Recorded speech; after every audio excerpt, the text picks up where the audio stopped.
Good morning. The way you see my table is the way I left it yesterday. That's as high as I can get my camera.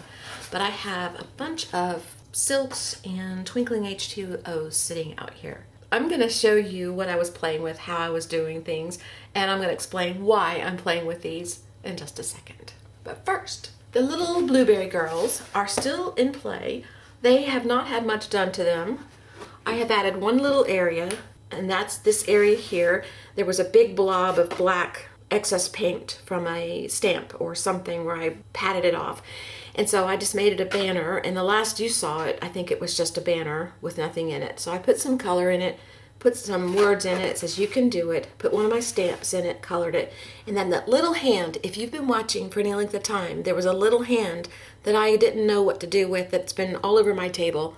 I finally found a way to use the little hand, so it's on there now. And that's all I've done, but I thought you would like a revisit to the Blueberry Girls because y'all are so invested in saving them, so you might want to see them. So in the last video, we played with distress paint and soft pastels. So then I thought, well, I want to put these away because I'm ready to do something different. And I thought, what other supplies do I have that I have had for a long time and have not really utilized or played with? And I went through 2 or 3 purges in my art room in the last 2 years. And so I got rid of a lot of supplies that I've had since like 2000 and I don't know, 5, 6, 7, 8. Before I even got on YouTube, before I even knew YouTube existed. Anyway, a lot of the supplies that I had are gone. And now I'm wishing that I hadn't got rid of them because I would love to have dragged all of them out and then we did something together with them. But I do have 2 things that I bought in 2011. I can't tell you how many videos are out there about them because I haven't looked at them. I don't know. And I've dragged them out about 2 different times that I can remember and then put them away. But the Twinkling H20s are really what blew me away. And they all have a very similar look. But they're blue, yellow, green, lilac, red, gold, oyster, all those colors. But yet they look like this. It's very basic, plain color to me. The other Twinkling H20s do have colors. And they're very pretty, so I could tell what's in the pot there. But I had to use the little guide on the bottom of the box for those because I couldn't tell what was what. This page was done with silks, the acrylic glaze. It was done on the You Create drawing pad like I always use. It's a heavyweight, acid-free, but it's not real heavyweight like I've said. It's about a step up from your copy paper. Like I said in the last video, this is copy paper, and this is the paper I use. All I did was take my stamp, and there's a video on how to make this stamp and how I carve a few videos back. If you followed along and made a stamp, you can use your stamp to make this. So I just stamped the stamp on my paper in different directions, and then I just took the silk acrylics and I started painting in, and I added water. Don't know if you're supposed to, don't care. And I love this paper. Then I decided to switch over to black paper to use these pots because I thought maybe they would show up better on black paper. And this is just a cardstock, the Paper Studio, and it's from Hobby Lobby or Michaels. Never can remember who carries which brand, but this is a very lightweight paper. It's just the cheapy one that you can get, and it's very bendy, just like this one. So it's probably about the same weight as this one. And I took all these colors and I tested them on here. And so this is the gold, this is the lilac. On the pot it's called Pearl Violet, on the box it's called Lilac. This is the oyster, I love the oyster.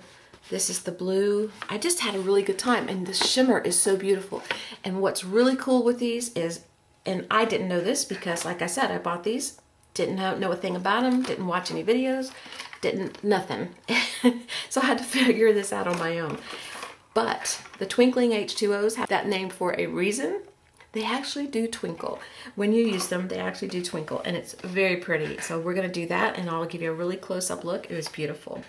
So we're gonna do a little bit on black paper and white paper. I did not try the Twinkling H20s, which are actually watercolor. I did not try them on watercolor paper. I bet it's really pretty. Maybe we'll get a piece of watercolor paper out and try it on watercolor paper and see if they make a big difference. Yes, this is watercolor. And maybe we'll use some of these. These look like little bookmarks. I also wanted to tell you that I tested the Twinkling H20s, the ones that you can't tell what colors they are very well, on black gesso, and that's what they look like. So you can use these on black paint or at least black gesso. This is very matte, so I wouldn't hesitate to use it on paint either. I made some more stamps. I used the scraps from this stamp that we made and made a bunch of other little odd and end stamps. So I'm going to probably use a couple of these. And I was going to try to stamp some white onto my black cardstock. I tried the VersaChalk marker and it did okay. It's not as vibrant as I'd like. So I'm going to get some white paint and I'm going to put a thin layer out and try that and see if we can get the print we want. So I have my palette paper out. I want to use this because I want a flat surface, and that's what this is, Strathmore palette paper. I use it for putting paint out and mixing colors and things like that. And then when I'm through and it's dry, I'll use these in my work. So I want to use this little section right here, and I've got just plain white craft paint. Don't want a lot because I want a very thin coat because I'm going to dip my stamp into it. I don't want it caked in there. And I'm going to spread it out with my brush just a little bit. Then I'm going to take my stamp that I created and just set it in the paint, push down, and put it on the card stock, I should say, and then lift it. Oh, it's not too bad.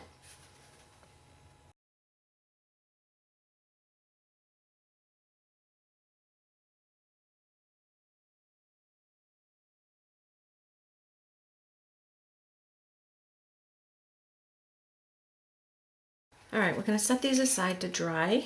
These are just the remnants of cutting out ATCs. Let's bring in a Posca pen.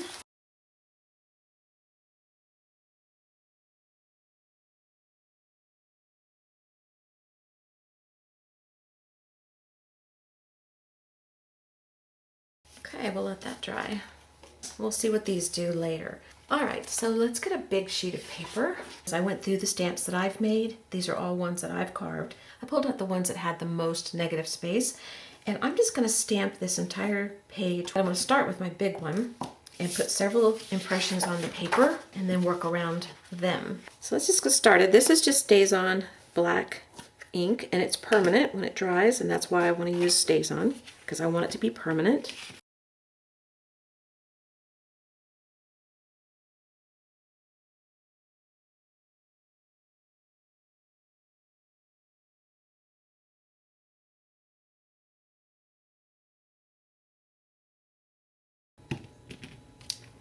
Oops.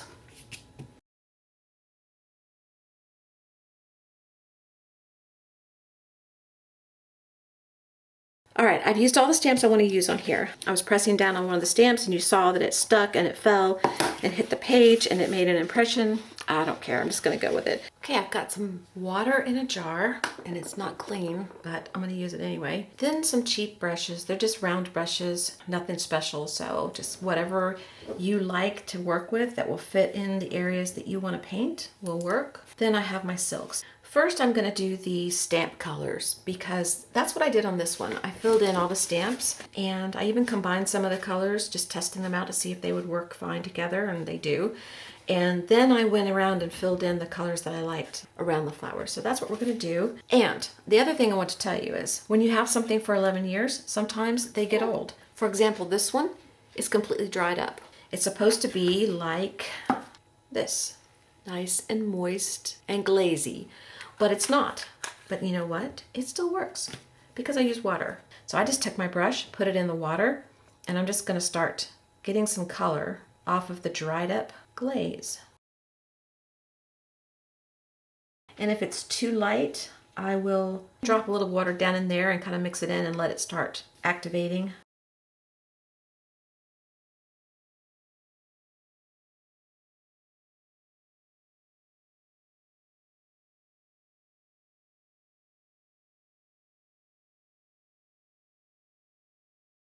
So I've got one of my flowers colored in. So what I'll do while I have my paint out is I'll go over to another one and I'll just use that in the center of the flower. Oh, and that got really dark because I have some water sitting in there. So you can see how much darker it gets when you let it sit a minute and really activate itself.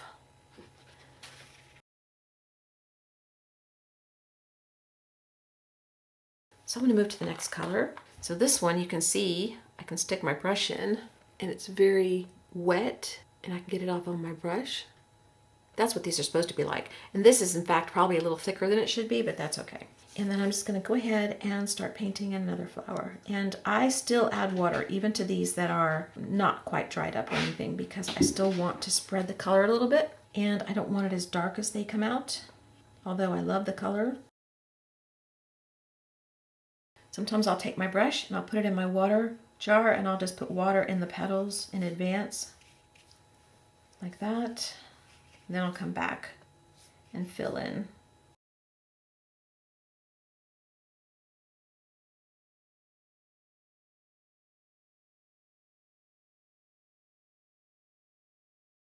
And I'm just going to do this to the whole page, so I'm going to put this in fast, so it'll be faster for you guys.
Okay, I have all of my stamps colored in.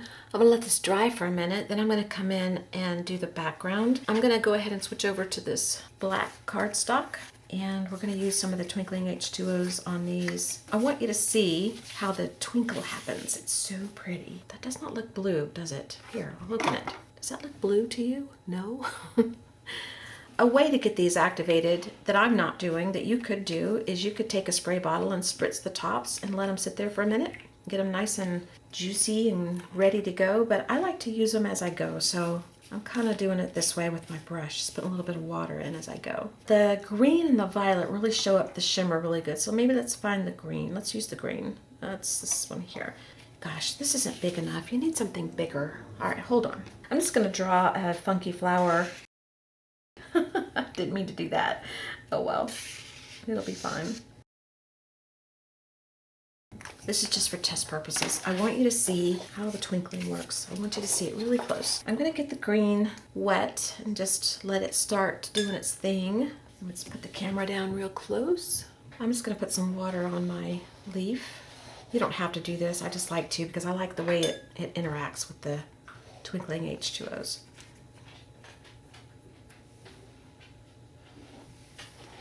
Watch the twinkles.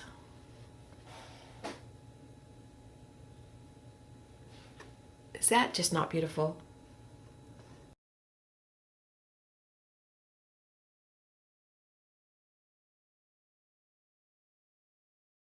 See the twinkling? Isn't that cute?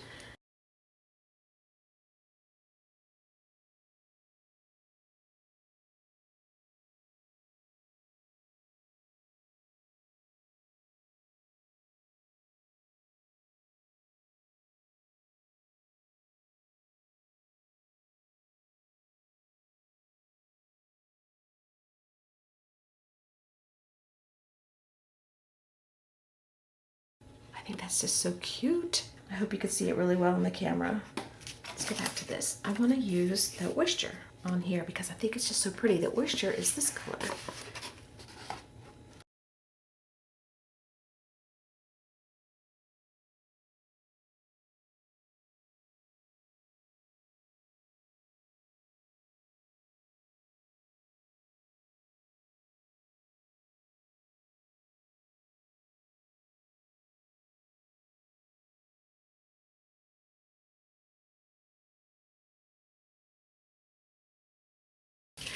Here's our paper we're working on.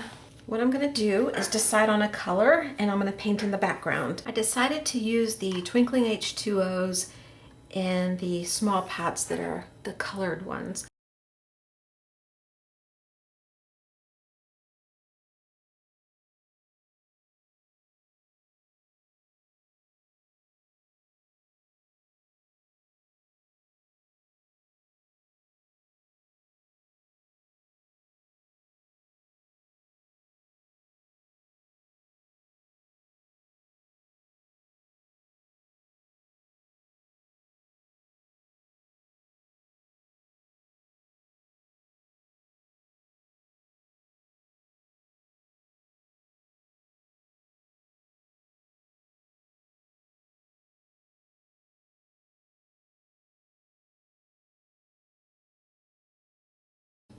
Okay, I've got all my colors on. I'm going to let this dry for a second, and while this is drying, I also think I'm going to bring another color in over here and change that. But while this is drying, I want to bring in the watercolor paper and just see what these watercolors actually do on the watercolor paper. I don't have time to really make anything on it right now, so I'm just going to take the small brush and do some color swatching on the paper. Just see if it makes a difference. Then I'm just dragging it out with some water, watering it down.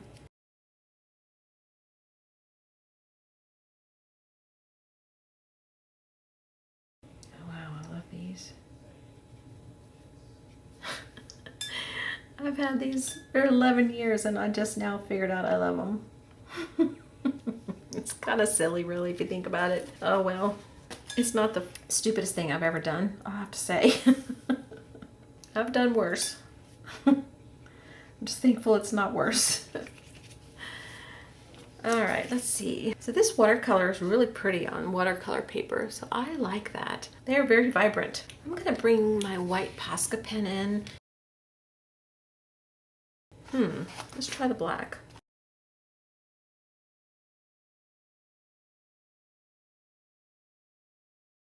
And then I think I want my black Posca pen that's a little larger. It's gonna put some dots.